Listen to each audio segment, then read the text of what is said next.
It was late July, and the Kentucky heat hung thick and heavy, the kind of night where even the air feels sticky against your skin. I had just gotten home from my shift at the lumber yard, exhausted, sweat-soaked, and bone-tired. I dropped onto the couch with a cold beer in hand, watching condensation bead and drip down the can as the box fan rattled in the corner, doing little more than pushing hot air around.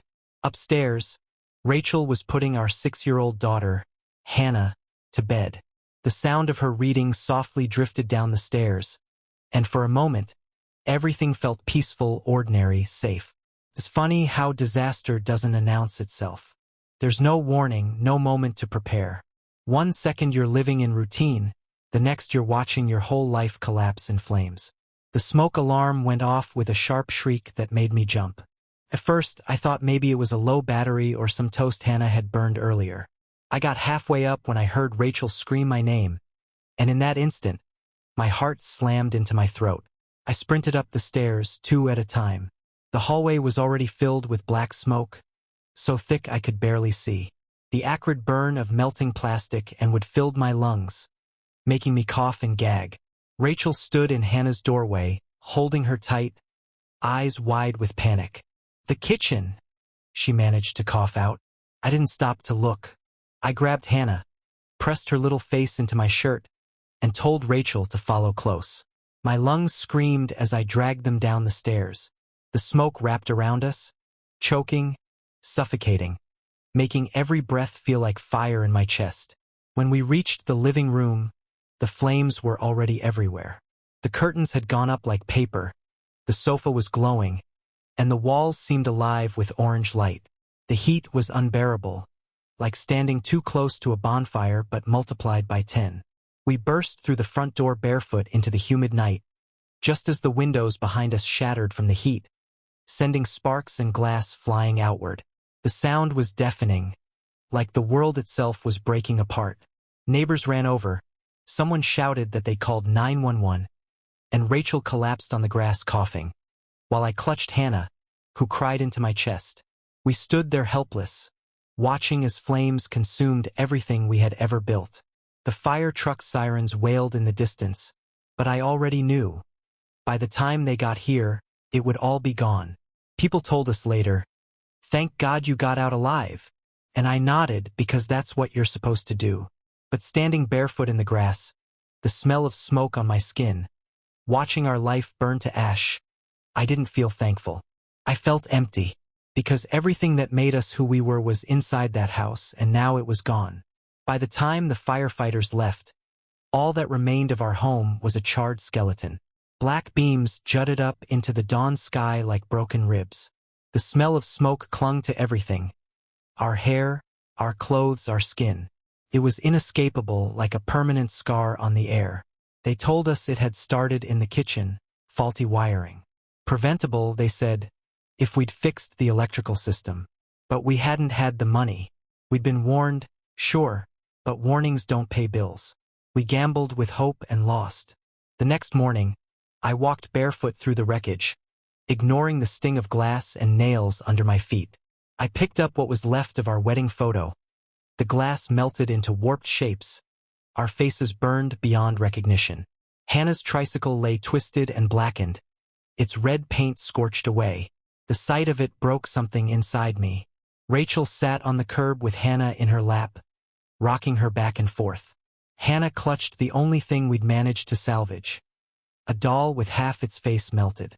Rachel's eyes were hollow. I had never seen her look so defeated. The Red Cross came with vouchers, gave us a week in a motel, some donated clothes, and a box of toiletries. Friends and neighbors showed up with casseroles, hugs, and envelopes of cash. Everyone repeated the same line, "At least you're safe. At least no one was hurt." I wanted to scream at them. Safe didn't feel safe. Safe felt like failure, because surviving meant standing in the ashes of everything we had built. Insurance? A cruel joke. I called the adjuster, hoping for relief. He flipped through papers, told me our policy didn't cover total loss. We were underinsured. "I'm sorry, sir. There's nothing we can do." His voice was flat, rehearsed, the kind of apology that isn't really an apology at all. I hung up, rage boiling, helplessness crushing me. Nights in the motel were unbearable. Hannah cried herself to sleep asking where her toys were. Rachel lay on her side, facing away from me, tears soaking into the pillow in silence. I stared at the ceiling, shame eating me alive.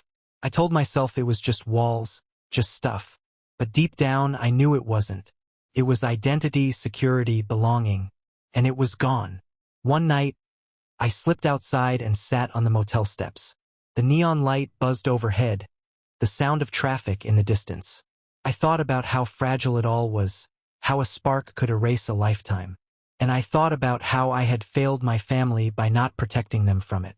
I had always promised Rachel and Hannah they'd be safe with me, that I'd provide, that I'd keep the lights on, the roof secure. That night, staring at the empty parking lot, I realized those promises had gone up in smoke. The weeks that followed nearly destroyed us. Rachel and I fought constantly. She said I should have called the electrician. I said we couldn't afford it. She said I should stop drinking. I said I needed it to cope. Every conversation turned into an argument. Every silence into a wound. Hannah grew quieter. She stopped laughing, stopped asking questions. She carried that burned doll everywhere, hugging it like a lifeline. Every time I looked at it, my chest ached with guilt. I started drinking more. First, just a couple of beers at night. Then whiskey. Soon, nights blurred into mornings, and mornings blurred into guilt. I told myself it was temporary, that I'd quit once things calmed down. But nothing calmed down. One night, Rachel stood at the door with a bag packed. Hannah clung to her leg. "I can't do this anymore," Rachel whispered. Her voice was hoarse from crying, but steady. "I can't watch you drown while I hold this family together." I dropped to my knees, begging her not to leave. I swore I'd stop drinking. I swore I'd find work, swore I'd rebuild. She stared at me for a long time, her face torn between love and exhaustion. Finally, she set the bag down. She stayed. But I knew she wouldn't stay forever if I didn't change. The next morning, I walked back to the ruins of our house. I sat on the charred steps, head in my hands, tears burning my face. A neighbor walked by, paused, and placed a hand on my shoulder. "You can rebuild," he said. "It's just a house." I wanted to scream at him. It wasn't just a house.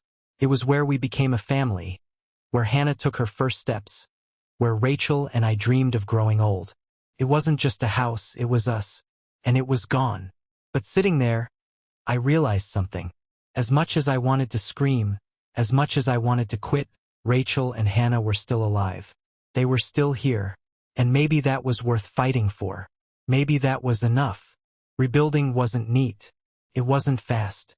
It wasn't even hopeful most days. But it was possible. I got a job with a construction crew. The pay was terrible, the hours long, and my body ached like it never had before. But every nail I drove, every wall I helped raise, felt like piecing myself back together. I was building homes for strangers while still homeless myself, but there was dignity in it. Rachel enrolled in nursing school. She stayed up late, exhaustion in every line of her face, but she didn't quit. Watching her grind through gave me strength. We moved into a small rental house, furnished with donated couches and mismatched dishes. It wasn't much, but it was ours. Slowly, routines returned. Family dinners, bedtime stories, Hannah's laughter creeping back, tentative at first, then louder, freer. I quit drinking. The first weeks were hell. Sweats, shakes, endless nights. But I held on, because losing them was worse than the pain of quitting. A year later, I drove past the lot where our house once stood. The rubble was cleared, grass sprouting through the dirt. Life moves forward whether you're ready or not. We never rebuilt there. We didn't need to. The scars remain, but they remind us we survived. Hannah still keeps the charred doll on her shelf. At first, I hated it, saw it as proof of my failure. Now, I see it as proof we endured. The fire took everything material, but it gave me clarity. I am more than possessions, more than mistakes, more than the walls that once surrounded me. I am a husband, a father, a man who chose to keep going when giving up might have been easier. And that choice, that stubborn decision to rebuild, is why my family is still standing.